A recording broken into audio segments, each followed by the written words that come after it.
Maithili express.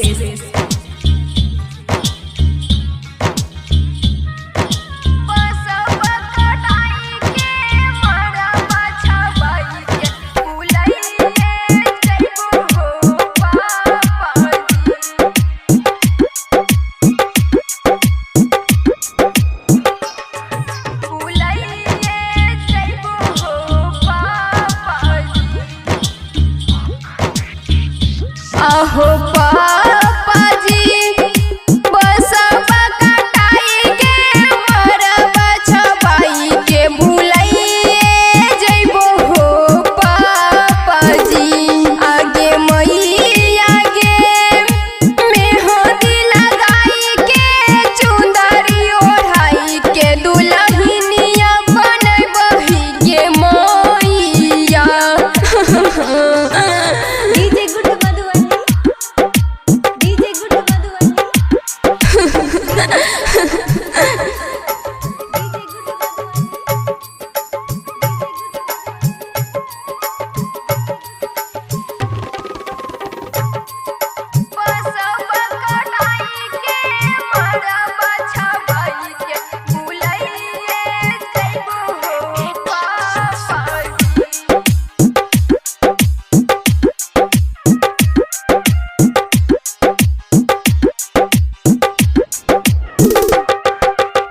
तोहरे गोदी में बचपन बितैलियो पापा जी के प्यार से हमहू पललियो।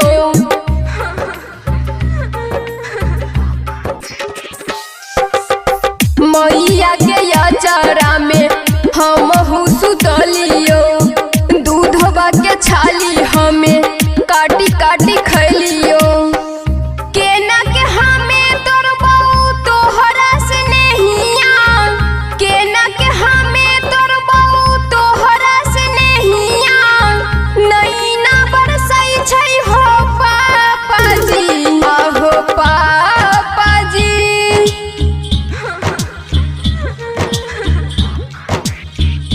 आहो पापा जी बसवा कटाई के मरवा छबाई के भुलाइए जइबो हो पापा जी।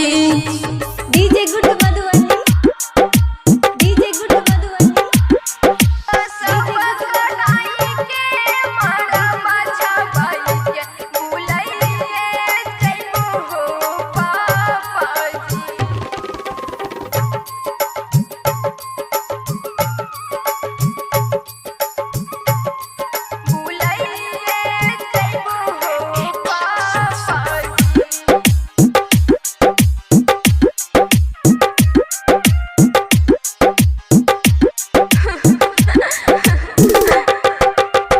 पियबा के घर जइबै जिंदगी बितैबै सास ससुर के सेवा करबै। पियबा के घर जइबै जिंदगी बिताबे सास ससुर के सेवा करबै। देवर ननदिया के खाना खियैबै हंसी खुशी हमहू परिवार सजैबै। रामी बाबू राइटर अमितू के नेहा नहीं भूलई तो हो पापा जी।